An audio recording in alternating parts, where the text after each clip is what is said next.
Hello! எல்லாரும் எப்படி இருக்கீங்க? நல்லா இருக்கீங்க நம்புறேன். இந்த வாரம் நமக்கு ஒரு பெரிய ஒரு தலைவலி இருக்கும். ஐயோ! இன்னைக்கு சாப்பாடு கொஞ்சம் மிச்சமாயிடுச்சே! இது என்ன பண்றது? நாளைக்கு என்ன பண்ணலாம்? அப்படின்னு. எதுவுமே யோசிக்காதீங்க. இந்த சாப்பாட அப்படியே எடுத்து கொஞ்சம் தண்ணி ஊத்தி வச்சுருங்க. நாளைக்கு காலையில ஒரு டிஃபன் பண்ணிக்கலாம். அதுக்கு என்னென்ன பண்ணணுங்கிறத பார்க்கலாம். பரோட்டா தோத்து போயிடுங்க இது கூட. அவ்ளோ டேஸ்ட்டா இருக்கும். ரொம்ப கஷ்டமும் இல்ல. ஈஸியா செஞ்சு முடிச்சிரலாம். அதுக்காக நம்ம இப்போ ஒரு மிக்ஸி ஜார் எடுத்து வச்சு, அதில 1 கப்பு சாப்பாடு, பழைய சாப்பாடு போட்டிருக்கேன். கூடவே 1/2 கப்பு தண்ணி ஊத்திட்டு, 1 டீஸ்பூன் உப்பு போடுறேன். ஏன்னா, நான் இது கூட இனி 2 கப்பு மைதா மாவு சேர்த்துக்க போறேன். அதனால அதுக்கும் சேர்த்து இப்பவே உப்பு போட்டுறலாம். அரைச்சு எடுத்துட்டு வந்துரலாம். நல்லா மையா அரைச்சு எடுத்துட்டு வந்துருங்க.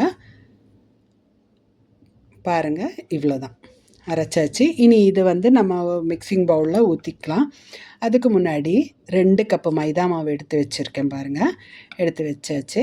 கூடவே இந்த அரைச்சு வச்சிருக்கிற அந்த விழுதும் இதில சேர்த்துட்டு, நல்லா ஒரு ஸ்பூன் வச்சு முதல்ல கலக்கிக்கிறேன். அப்புறம் நல்லா பெசஞ்சு சப்பாத்தி மாவு பதத்துக்கு கரெக்ட்டா இருக்கும். 1/2 கப்பு தண்ணி தான். அதுக்கு மேல வேண்டாம். நல்லா பெசஞ்சு எடுத்தீங்கன்னா, அ நல்லா பாருங்க உருண்டை பிடிச்சு வச்சாச்சு. இனி இத வந்து நம்ம ஒரு மூடி போட்டு மூடி ஒரு 1/2 மணி நேரம் இருக்கட்டும். அப்புறம் வந்து பார்க்கலாம். பாருங்க 1/2 மணி நேரம் ஆயிடுச்சு. இனி இத வந்து நம்ம டேபிள் டாப்பில கொஞ்சம் மைதா மாவோ, கோதுமை மாவோ இனி எது வேணாலும் எடுக்கலாம். ஏன் மைதா மாவு ஃபர்ஸ்ட்டே எடுத்தேன்னா, உங்களுக்கு மைதா மாவுனா உங்களுக்கு சீக்கிரம் அந்து போயிடாது. அதுக்கு தான். நம்ம இழுத்த இழுப்புக்கெல்லாம் வரணும். அதனால இத வந்து நம்ம ஒரு 5 நிமிஷம் நல்லா தேய்ச்சு எடுத்துக்கலாம். நல்லா தேய்ச்சோம்னா, அது நல்லா அப்படியே லேசா வரும். இனி இத வந்து இப்படி பாருங்க சிலிண்டர் ஷேப்ல பண்ணிட்டு, ஒரு 6 பீஸா கட் பண்ணி எடுத்திருக்கிறேன். 3 கப்பு மொத்தமே இருக்கு. அது 6 பீஸா கட் பண்ணி எடுத்தாச்சு 6. இனி ஒண்ணொண்ணா நல்லா தேய்ச்சு எடுத்துக்கலாம். அதிலே நல்லா பெருசா விரிச்சு எடுத்துக்கலாம் பாருங்க. ஏன்னா முடிஞ்ச அளவுக்கு லேசா விரிச்சு எடுத்துக்கோங்க.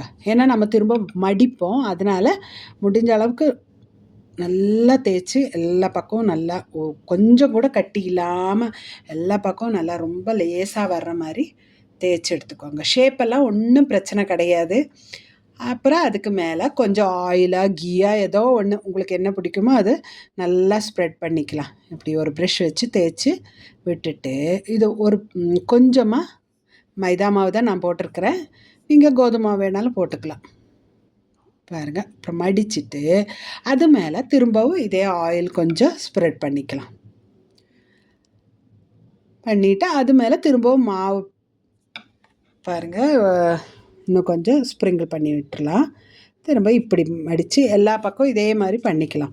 இது ஏன்னா, உங்களுக்கு இது இன்னும் திரும்பவும் தேய்க்கணும். தேய்க்கும்போது அந்த லேயர் வேற வேற விட்டு விட்டு வரணும். அதுக்கு தான் இப்படி பண்றோம். இப்படி பண்ணும்போது ஒண்ணு ஒண்ணோட ஒண்ணு ஒட்டாது. நல்லா இருக்கும். அழகா. பாருங்க. அது மேலேயும் போட்டாச்சு. திரும்பவும் மடிச்சு, இதே போல பாக்கி எல்லாம் செஞ்சு எடுத்துக்கலாம். இது இருக்கட்டும். எல்லாம் பண்ணி எடுத்தாச்சு.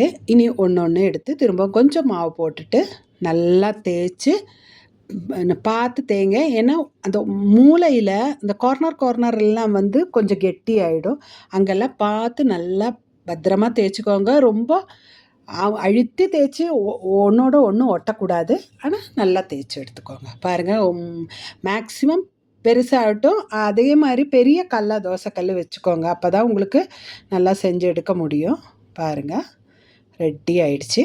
இனி கையில வச்சு திருப்பி திருப்பி போட்டிங்கன்னா, அந்த மாவு ஒட்டிட்டு இருக்கிற மாவெல்லாம் கீழயே விழுந்துரும். இல்லைன்னா தோசை கல்லு மேல ஆகி கல்லு கருகி, அது இதில ஒட்டி அது ஒரு மாதிரியா இருக்கும். பாருங்க போட்டு வச்சாச்சு. அப்ப கூட கல்ல விட கொஞ்சம் பெருசா இருக்கு. பார்டர் தாண்டிருச்சு பாருங்க. அதனால தான் சொல்றேன். பாருங்க. கொஞ்சம் கொப்பளம் வர்ற வரைக்கும் விட்டுருங்க. கொப்பளம் வந்தோடனே திருப்பி போட்டுட்டு, அது மேல கொஞ்சமா ஆயில் விட்டுறலாம்.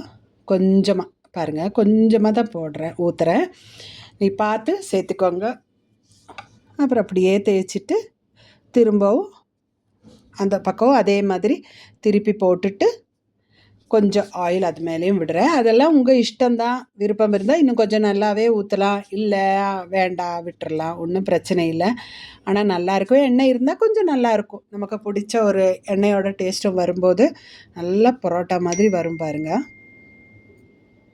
இப்படி இந்த ஓரங்கள் தான் இப்படி நல்லா அமுத்தி விட்டிங்கன்னா நல்லா வெந்து வரும். மீடியம் ஃப்ளேமில் வச்சுக்கோங்க, ஹை ஃப்ளேமில் வச்சிடாதீங்க, கருகிடும்.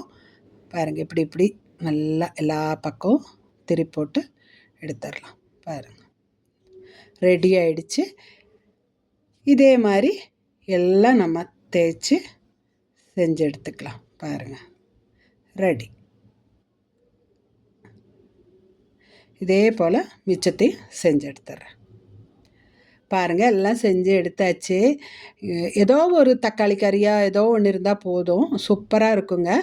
எல்லோரும் இதே மாதிரி செஞ்சு சாப்பிட்டு பார்த்து எப்படி இருந்ததுன்னு கமெண்ட் பாக்ஸில் கமெண்ட் பண்ணுங்கள். அடுத்த வாரம் ஒரு புது வீடியோவோட உங்களை சந்திக்கும் வரைக்கும் வணக்கம்.